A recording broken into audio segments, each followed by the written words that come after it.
부자에게 경제버스, 이번에 다룰 주제는 결혼의 경제학입니다. 제가 결혼하기 전에 어르신들한테 많이 들었던 이야기가 결혼해야지 돈을 번다. 그리고 저도 지금 뭐 아들 딸 하나씩 있는데 이제 지금 결혼 정년기거든요. 그래서 빨리 결혼해라. 결혼하면 돈 번다. 돈을 모을 수 있다. 근데 젊은 사람들의 생각은 또 반대인 것 같아요. 아니, 결혼을 하려면 돈이 있어야죠. 돈이 없어서, 결혼 자금이 부족해서 결혼을 못해요 라고 말하는 젊은이들이 굉장히 많죠. 자, 누구 말이 맞을까요? 제가 한번 명쾌히 정리를 해드리겠습니다. 먼저 결혼한 가구와 결혼하지 않은 가구의 어떤 비교, 이게 필요할 것 같은데, 최근에 통계청에서 2024년 사회조사 결과라는 것을 공개를 했습니다. 이게 우리나라 13세 이상 3만 6천 명을 대상으로 조사를 했기 때문에 굉장히 광범위한 조사고, 대한민국 국민 일반의 어떤 생각들을 보여주는 조사 결과다, 이렇게 판단이 되는데요. 그래프 한번 보시죠. 결혼을 해야 한다, 결혼을 해서는 안 된다, 결혼을 해야 한다는 응답이 52.5%였어요. 그리고 저출생이 이제 심각하기 때문인지 동거 문화에 대해서 굉장히 이전보다는 긍정적으로 변하고 있다. 2014년에는 14년만 해도 10년 전이죠. 결혼하지 않더라도 함께 살 수 있다, 동거할 수 있다는 데 대해서 긍정적인 응답이 46%밖에 안 됐는데, 올해에는 무려 67.4%가 긍정적으로 답변을 했다. 이렇게 이해를 하실 수 있을 것 같고요. 다음에 결혼하지 않은 이유에 대해서 어떻게 생각하냐. 돈이 없어서 결혼을 못할 거다, 못하는 것 같다라는 게 31.3%. 뭐 출산 양육 부담, 다음에 일자리의 불안정, 뭐 결혼의 필요성을 느끼지 못한다, 이런 식으로 답변을 했고요. 다음에 미혼 남녀만 따로 추려가지고 어떤 응답을 했는지 뽑아본 게 있어요. 표를 한번 보실까요? 결혼을 해야 한다는 응답이 미혼 남녀 통틀어서 35%였고, 근데 남성과 여성이 굉장히 차이가 많이 나요. 미혼 남성은 41.6%가 결혼을 해야 한다. 미혼 여성은 26.0%만이 결혼을 해야 한다라고 답변을 했어요. 다음에 결혼을 하지 않는 이유가 뭐냐, 이 부분에 대해서 미혼 남성이나 미혼 여성이나 모두 결혼 자금이 부족해서가 1등이었어요. 가장 많이 꼽은 답이 결혼 자금이 부족해서 결혼을 하지 않는 거다. 미혼 남성은 38%, 미혼 여성은 25%. 2년 전 조사에서만 해도 미혼 여성들이 제일 많이 꼽은 결혼하지 않는 이유는 결혼의 필요성을 못 느낀다였거든요. 근데 그게 한 20% 중반이었는데 그게 19%로 떨어졌어요. 그리고 결혼 자금이 부족해서가 25%로 1등으로 올라왔다.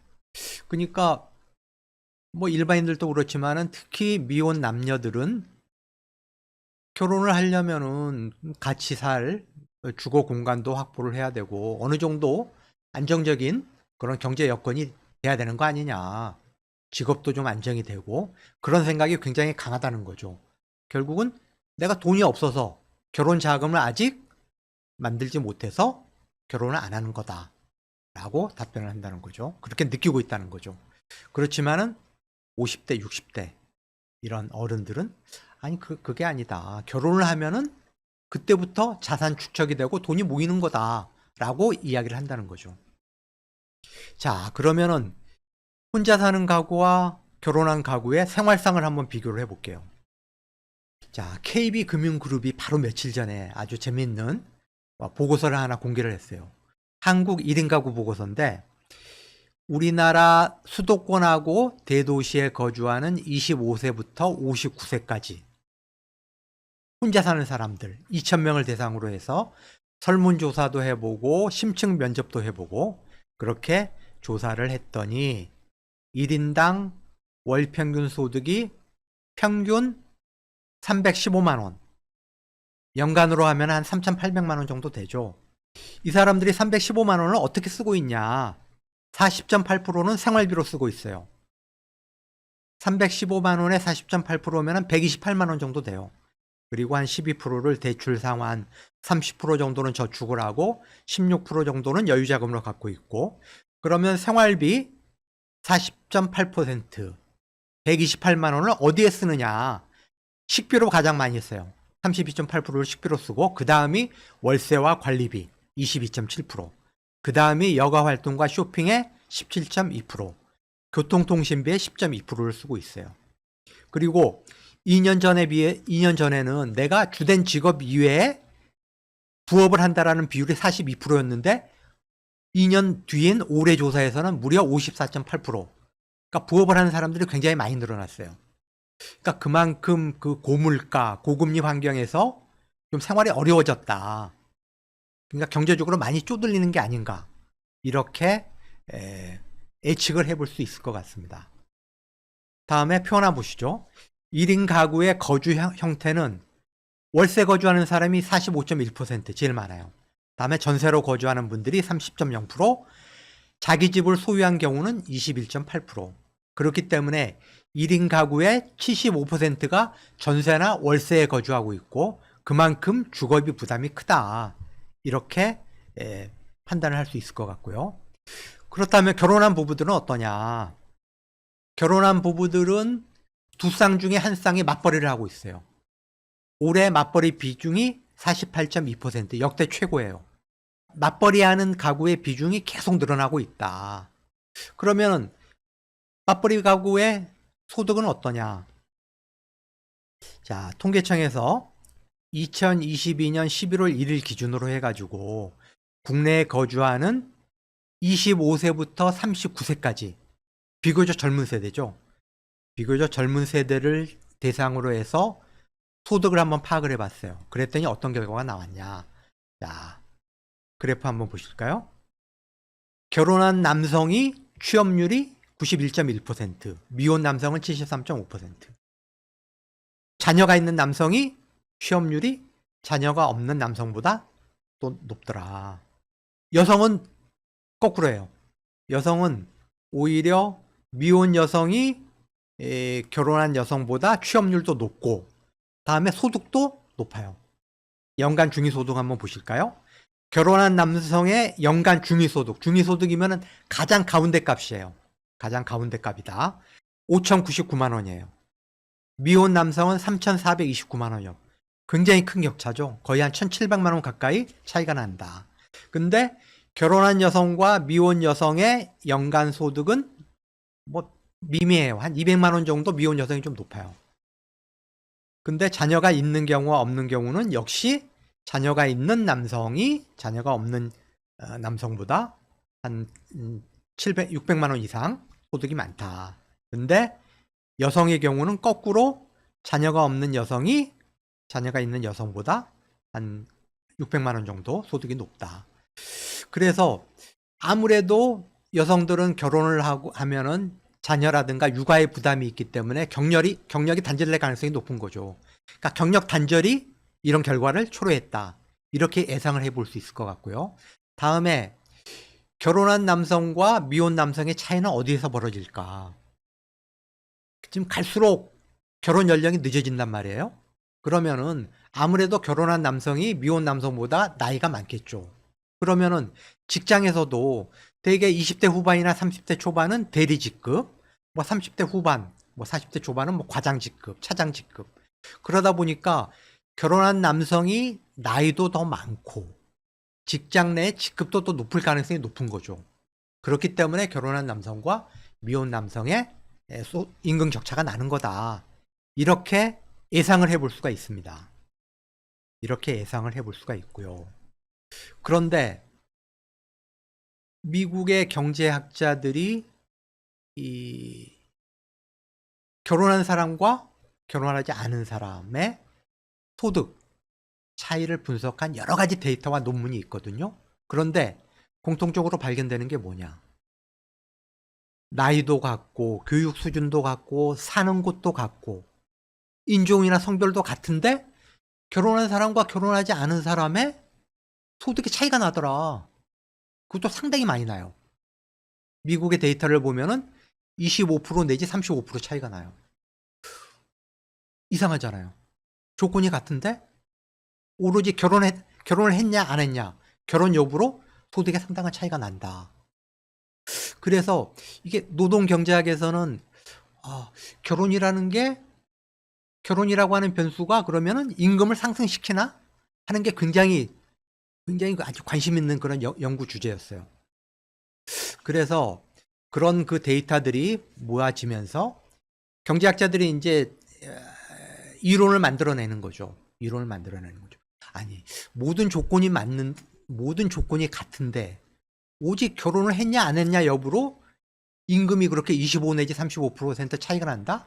그건 이해할 수가 없다. 그래서 우리가 놓친 변수가 있을 거다. 예를 들자면은 IQ 같은 거. KB금융그룹이 2,000명을 대상으로 설문조사도 하고 심층 면접도 했다고 그랬잖아요. 그렇지만은 당신 IQ가 얼마냐 이런 건 사실 안 물어보거든요.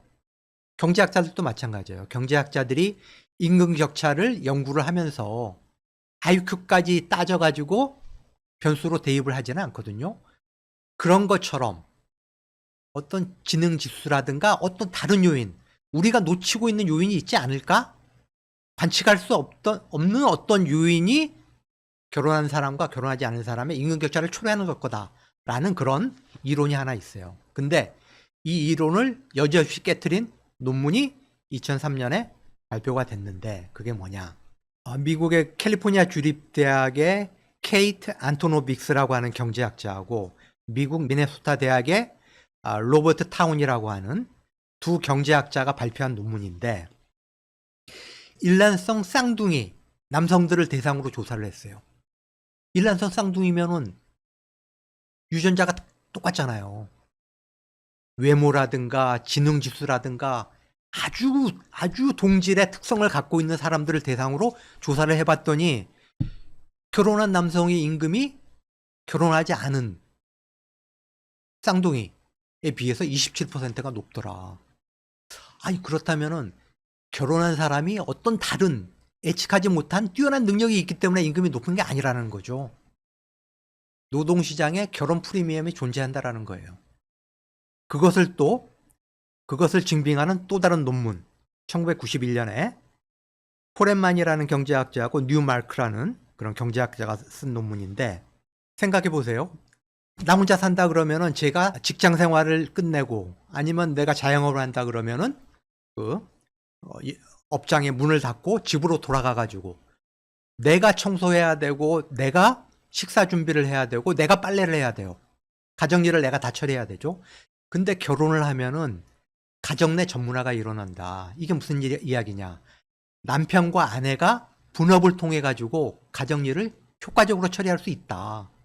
그러면 거기에서 남는 에너지를 내가 자영업을 하든 직장 생활을 하든 거기에 투여함으로써 생산성을 높이고 그래서 더 높은 임금을 받을 수 있다는 거죠. 자, 그리고 2012년에 구베넨이라는 경제학자하고 바이올란테라는 경제학자가 쓴 논문인데, 결혼한 남성이 직장 내 임금 협상력에서 굉장히 유리하다. 이건 무슨 소리냐? 자, 내가 혼자 산다 이거요. 나홀로 가고다. 그러면은 내가 직장을 구할 때 보세요. 뭐 월세, 관리비, 주거비 부담도 크죠. 자동차 뭐 할부금도 내야죠. 통신비에 뭐 식비에 굉장히 쪼들려요. 그러니까 내가 여유 있게 더 나은 일자리를 구할 여건이 되기가 어렵다. 또 직장 내에서 내 연봉 협상을 할 때도 마찬가지로 협상력이 떨어진다. 근데 내가 결혼을 해가지고 맞벌이를 하고 있어요. 일단 맞벌이라는 배우자라고 하는 방패막이 있거든요. 그렇기 때문에 협상력도, 내가 연봉 협상을 할 때 협상력에서도 좀 더 여유를 가지고 유리한 위치에서 협상을 한다. 그리고 직장을 구할 때도 그냥 허겁지겁 일단은 내가 막 월세 내고 관리비 내고 자동차 할부금 내고 이런 거에 쪼들려 가지고 급하게 일자리를 찾기보다는 조금 더 여유를 갖고 더 나은 일자리를 찾을 수 있는 그런 여지가 있다라는 거죠. 그래서 이런 그 경제학자들의 연구 결과를 종합해 보면은 결혼한 남성이 미혼 남성과 다른 어떤 더 뛰어난 능력, 뭐 IQ 이런 게 있기 때문에 더 높은 임금을 받는 게 아니라 결혼 프리미엄이 분명히 노동시장에는 존재를 한다. 결국 결혼한 사람이 보세요. 배우자나 자녀의 복지라고 하는 것은 결국 자기의 어떤 보수, 임금에 의해서 좌우가 될 수 있거든요. 그렇기 때문에 책임감을 갖고 더 열심히 일한다는 거죠. 결혼한 사람이 더 열심히 일하고 더 나은 일자리를 찾으려고 노력을 한다. 라고 하는 게 경제학자들의 공통된 연구 결과다. 자, NH투자증권의 100세 시대 연구소라고 있어요. 여기서 최근에 30세부터 59세 직장인들의 연금 저축 적립액이 얼마나 되는지 한번 조사를 한 게 있어요. 표 한번 보시죠. 기혼 직장인은 연금 저축 적립액이 3,651만 원이에요. 근데 미혼 직장인은 2,288만 원. 무려 1.5배 차이가 나요.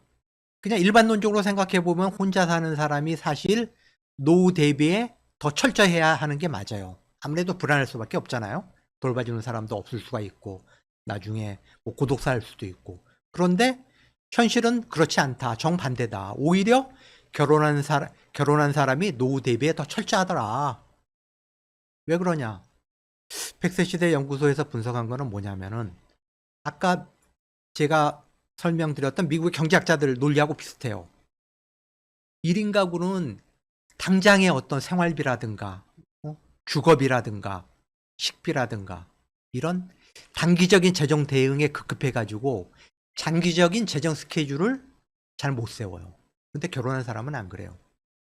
야, 부부가 우리 5년 뒤에 애를 낳자. 10년 뒤에 집을 사자.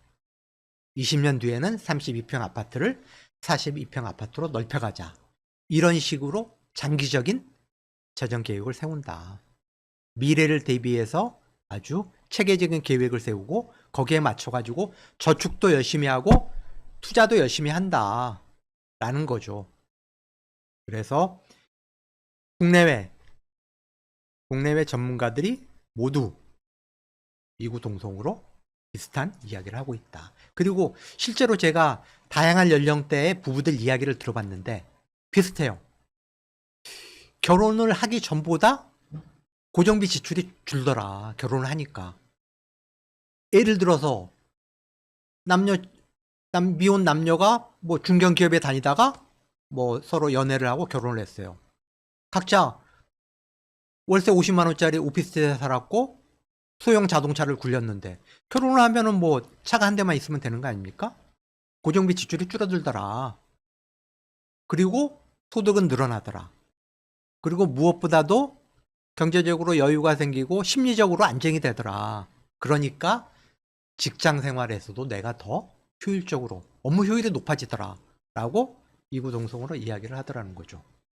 그래서 아직 결혼을 고민하고 계시는 미혼 남자분들이 계시면은 적극적으로 결혼을 해라.